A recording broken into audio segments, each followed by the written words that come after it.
నా పేరు సుగ్గు మధురెడ్డి అండి. నేను సాలిహొండ వేణుగోపాల స్వామి ధర్మకర్తగా ఉంటున్నాను. నాకు సుమారు 70 సంవత్సరాల వయసు అయింది. మాకు వారసత్వంగా దక్కలబడిన భూమిని మేము సుమారు 2022 నుంచి మాకు తోనంగి రెవెన్యూలను అమరవెల్లి రెవెన్యూలు భూములు ఉన్నాయి. అయితే మేము ఆ భూములు మేమేంటంటే ఆ భూములు మాకు రెవెన్యూ డిపార్ట్మెంట్ వారి ద్వారా వస్తే ఆ భూములు మేము అమ్మేసేసి సాలిహొండ కొండ మీద ఎంత వస్తే అంత రూపాయి అందులో మాకు సంబంధం లేకుండా అభివృద్ధి చేద్దామని మేము గతంలో కూడా చెప్పాం.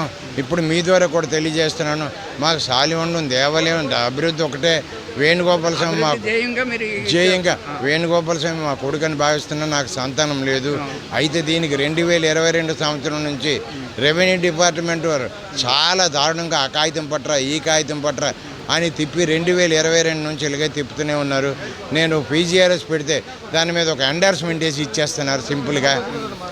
మీ ఏంటంటే ఏం ఎండార్స్మెంట్ అంటే మీరు భూమి మీద లేరు, జిరాయితీకి నేను భూమి మీద లేకపోతే ఎవరు ఉన్నారండి. నేను పోల్స్ వేస్తే 5 లక్షల రూపాయలు పోల్స్ వేస్తే ఆ పోల్స్ అన్ని రాత్రి ఎరగొట్టించారు. దాంట్లో వేల హస్తాలు కూడా ఉన్నాయి. నేను పోలీస్ కేసు కూడా బుక్ చేయించడం జరిగింది. ఎన్నిసార్లు అని తిరుగుతాను ఈ వయసులో, కానీ కనీసం పట్టించుకునే నాదుడే లేడు. అయితే ఎందుకు ఎలాగెక్కించారని కూడా అడిగా. ఇప్పుడు మళ్ళీ తోనంగలో ఒక ఆడికి ల్యాండ్ గ్రాబర్కి ఆడికి డీ పట్ట ఇచ్చినోడికి ల్యాండ్ ఎక్కిస్తున్నారంటే మరి మా కడుపు మండదా? మేము రోడ్డు ఎక్కమా? 2022 నుంచి మేము మెల్లగా మాకు రెవెన్యూ డిపార్ట్మెంట్ తిప్పుతున్నారు. రీసెర్చ్ అవుతుంది సార్, ప్రజెంట్ రీసెర్చ్ అవుతుంది. రీసెర్చ్ చూస్తున్నారు అనమాట. మళ్ళీ మొత్తం డిఎల్ఆర్ అని అవుతున్నాయి. మెయిన్ ఇంపార్టెంట్గా డిఎల్ఆర్ కూడా అవుతుంది. ఆల్రెడీ దీని మీద ఎంక్వైరీ అవుతుంది.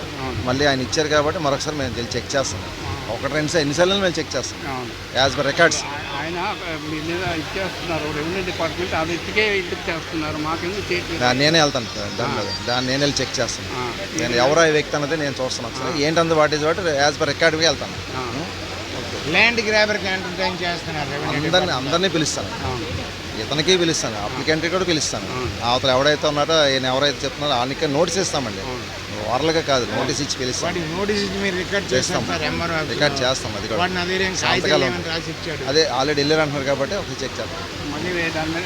దాని మీద వెళ్తాం, చేస్తాం, దర్యాప్తు చేస్తాం.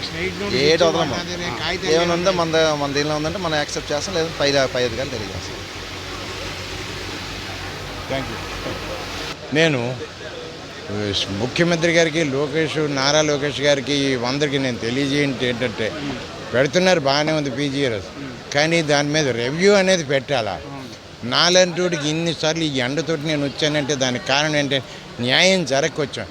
ఇది నేను కలెక్టర్ ఆఫీస్ గ్రీవెన్స్కి 20 రావడం, నేను మిటేషన్ పెడితే రిజెక్ట్ చేస్తున్నాను. నేను భూమి మీదకి వెళ్తే మీరు భూమి మీద లేదంటున్నారు. మరి జిరాయితీ మీరు ఎవరున్నట్టు భూమి మీద? అతను నా దగ్గర కాగితాలు నా వద్ద ఈ విధమైన కాగితాలు లేవని క్లియర్గా రెవెన్యూ డిపార్ట్మెంట్ రాసిచ్చాను. అలాంటప్పుడు అతను ఎందుకు ఎంటర్టైన్ చేయాలంటాను.